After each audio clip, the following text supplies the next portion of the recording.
Chairman Al, kanina sinasabi mo parang nabigla ka namang masyado. Pasensya Ah, na po. mas problematic sa'yo yung mga illegal, sabi mo kanina. Ibig ba sabihin walang problema doon sa mga accredited mo tsaka mga approved online gaming operators? Hindi ko po, siguro po babaguhin ko.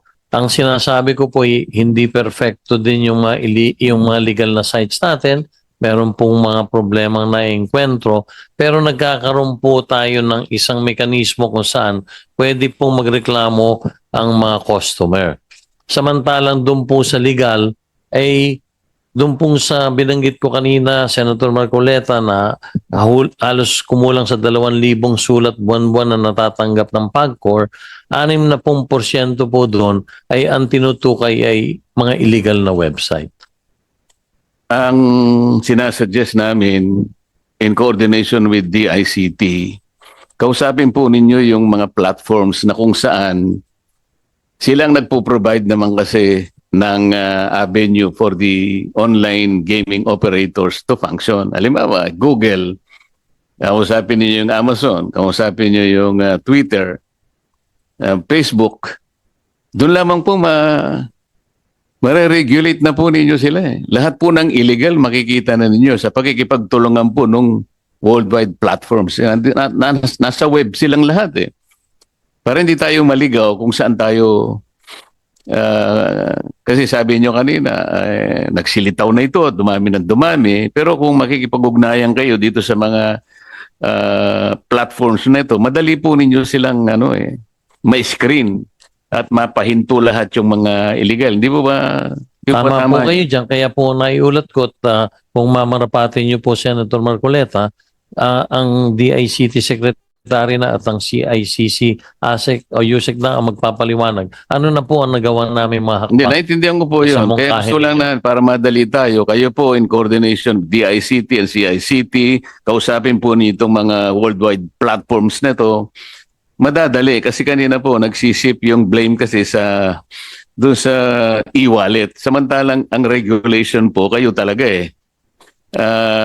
dapat nga po magpasalamat kayo sa BSP na walang galang na po dahil sa ngayon nakahanap tayo ng isang solusyon na pansamantala makatutulong po sa paglaganap nito lalong na yung mga illegal na pwede pala nilang kahit papano suspindihin yung link na tumutulay sa mga e-wallet para masugpo po yung mga hindi mabuting nangyayari kagaya ng gustong ipasinag mamaya dito. Wala po kayong kagaya ng sinasabi ni Senator Pia kanina. Mukhang wala kayong in-institute na KYC measure sa mga inyong accredited and approved online gaming operators. Kasi kung meron yun, ang laki po ng maitutulong. Hindi basta-bastang nakakapasok yung mga tao na gustong sumali dito sa ganitong industriya. Sapagkat alam naman natin na very pernicious lalo na sa mga bata. Sa mga kapatid, kulang na kulang po yung regulatory measures po na dapat sana'y nakatatag na dyan. Para sa ganoon, ang pag-uusap siguro natin, konti na lang. So ngayon po parang nakikita namin, there is a complete breakdown of regulatory mechanism. Kaya po tayo nag-ship sa e-wallet sapagkat yung BSP mukhang meron silang karakarakan na measure na pwedeng ilatag gagaya ng nangyari kanina. Napagdiskitahan nga lang sila sapagkat nasabi pa niya ay 48 hours. Hindi ko naman alam na kaya palang gawin. Sinuggest ko lang, nagkataon lang po na pwede naman palang gawin. Paano kung wala silang ganoon? Sa mga kapatid, we are all dependent on PAGCOR's regulatory mechanism na wala pala. So, paano po niyo masasabi ngayon na makakapagtatag po tayo ng regulatory mechanism? Sapagkat ang direction po ngayon, complete ban. Siguro kung complete ban, mas maganda na po sa akin yun Ngayon, kung halimbawa pag-uusapan yung regulation, kung wala naman po kayong masasabi na mekanismo para i-regulate po natin sapagkat ang nakikita namin, dumadami ang problema, yung technology mas mabilis pa sa regulation, paano namin tatanggapin yung commitment ninyo na meron kayong kakayahan? Kasi kayo po yung regulator, yung charter nandito po eh. Kayo ang regulator, wala nang iba. Patutulong lang kayo sa iba kung kaya kayong tulungan. So how can we make sure na kaya po ng PAGCOR ang pagre-regulate? Salamat po sa katanungan niyo, Senator Marcoleta. Kung mamarapati niyo po, hindi naman po sa wala kaming regulasyon. Meron po talaga kaming yung KYC binabanggit ninyo, yan po ay pinatutupad sa pangkasalukuyan. Kaya lang, tulad po ng sinasabi ko, ay hindi naman perfecto yung KYC proseso. Kung minsan po nagagamitan tayo ng mga fake na ID na kung saan nakapaglalaro yung hindi dapat makapaglaro. Pero gusto ko pong ipaalam sa inyo at maaaring i-furnish ko din po ng kopya ang committee.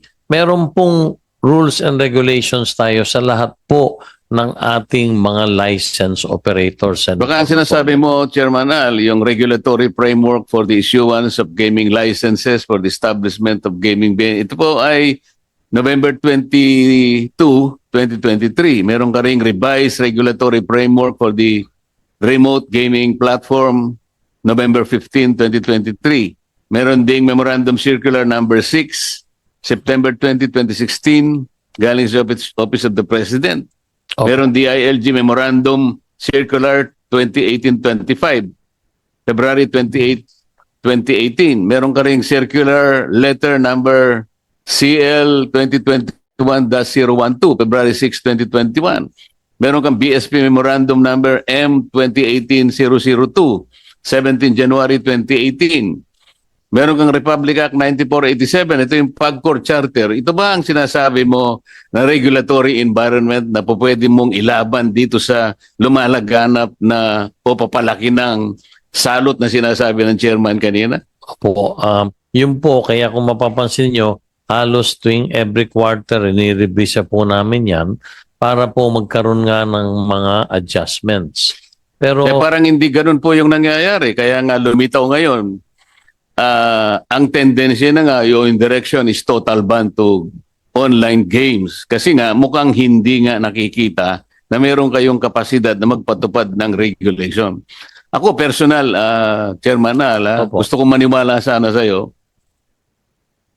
Pero kung naaalala mo, meron tayong naging pag-uusap tungkol sa ating constituents. Siguro 3 taon na nakararaan. Nandun pa ako sa kabilang house. Kung natatandaan mo pa. opo, yung dalawa po, Walang nangyari, hindi ba? hindi po, kami po yung nakikipag-ugnayan sa inyong tanggapan. Meron na pong dalawang nakasign sa inyo. Alam mo, Chairman Al, Opo. nandun po ako sa Congress, hindi po Opo. ako umalis doon. Hanggang sa ako'y maging senador. Kinalimutan ko na yung usapan natin. Kaya ako gusto kong, talagang by nature, gusto kong maniwala sa tao. Talagang dapat ganun, magtiwala tayo sa isa't isa. Pero pagka yung usapan, pinag-usapan, pagkatapos walang mangyayari, kaya parang nagdududa ako na sa bawat sagot mo, totoo kaya ito? Pwede kayang maniwala ako? Hindi. Kasi meron akong karanasan sa iyo eh. Senator, Kasi siya ka na kung kailangan Opo, ko sabihin ito sapagkat ito importante, lalo na itong tinatalakay natin ngayon. naintindihan ko po kayo. Ang totoo po, yung ating pinag-usapan ay ipinatutupad pa lang ngayong taong ito. Nagkaroon po ng mga delay sa pagbibili, sa procurement. Pero ang maliwanag po, Senator, Hindi ganun ang sinabi mo sa akin eh. Meron ka sinabing within the next 2 weeks. That was 3 years ago. actually not this. Malinaw ang aking memory, Chairman pareho Alan. tayo. Birthday po yun ng isang kakilala natin nung nagkita tayo. Kaya nga, so meron timeline yun eh, may time Opo. frame yun eh. Hindi yung sasabihin Nagkaroon natin. po kasi ng problema sa procurement. Ako po hihingi ng paumanhin sa inyo sa kadahilan ng kailangan po palang humingi pa ng clearance sa isang ahensya ng gobyerno. So na-delay po yon. Naalala ko po nagkaroon din tayo ng Hindi follow-up. tayo kasi pwedeng magtiwala na kapag sinabi natin ngayon, hindi pala natin alam na meron palang iba't iba pang mga factors na i-consider. Kagaya ngayon, nag-uusap-usap tayo. Sasabihin mo sa amin na meron tayong framework, meron tayong regulation. Paano on my own personal basis, paano ako maniniwala na kaya mong ipundar lahat ito? Bakit hindi ako maniniwala na pwede total ban na lang kasi talagang hindi naman po pwede yung regulation kasi nandiyan pa si Chairman Ali.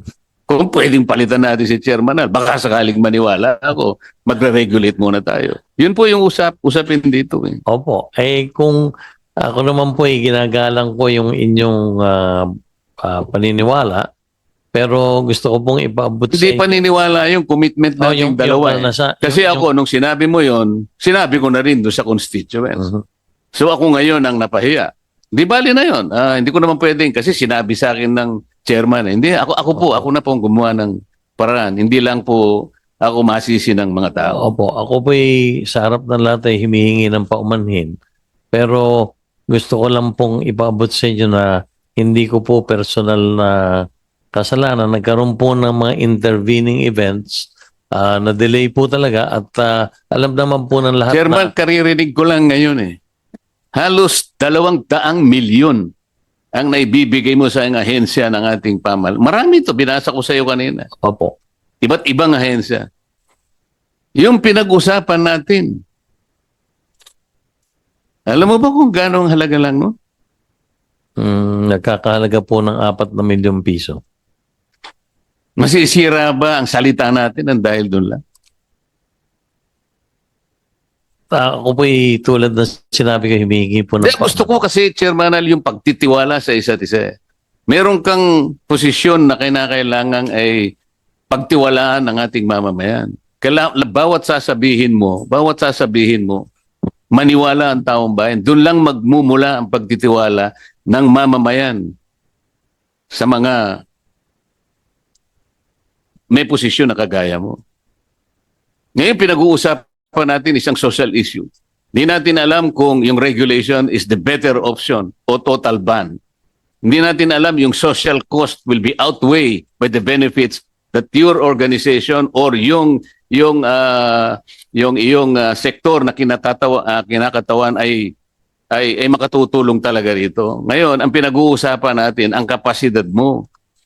Paano mo masasabing mapaninindigan mo ang pagre-regulate? Kung halimbawa, sa usapin lamang na simple, wag na yung sa akin, sa iba't ibang panig ng ating lipunan na kinakatawan ng PAGCOR. Kasi mamaya merong magtatanong sa'yo, halimbawa, sino-sino ba yung naapektuhan na rito? Sino yung mga pamilyang nabiktima na? Maaaring ako naniniwala doon. Pero kilala mo ba kung anong pangalan ng game online game operator na yon? Na ginamit kung sino sa atin ang nabiktima na maaaring ikinalungkot ng pamilya, pinagsisihan ang nangyari.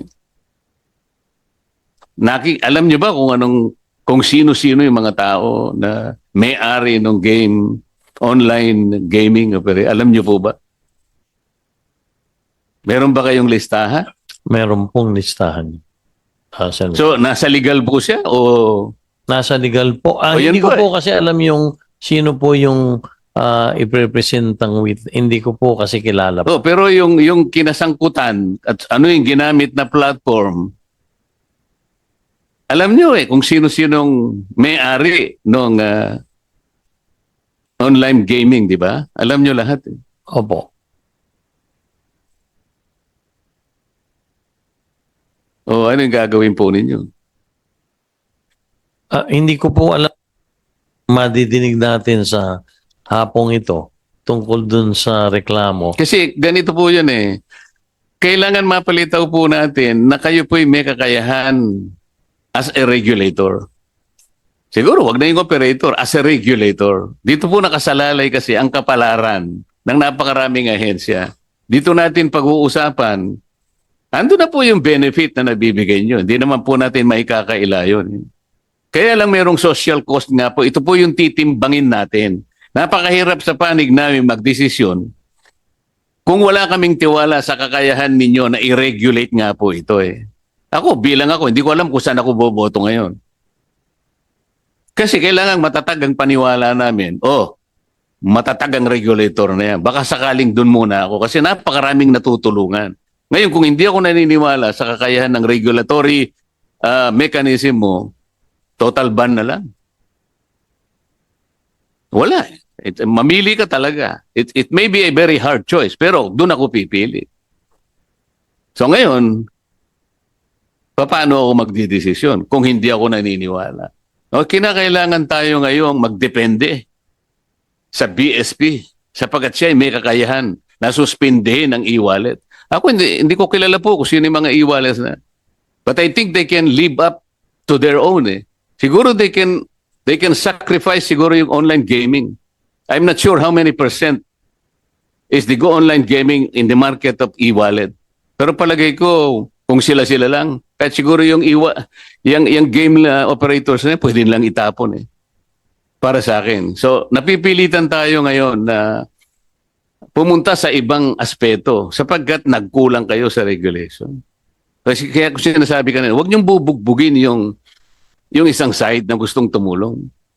So sometimes you are barking on the wrong tree, pero kayo pala yung dapat na magpundar ng regulation. Yun lang po ang gusto ko, Mr. Chairman. Salamat po.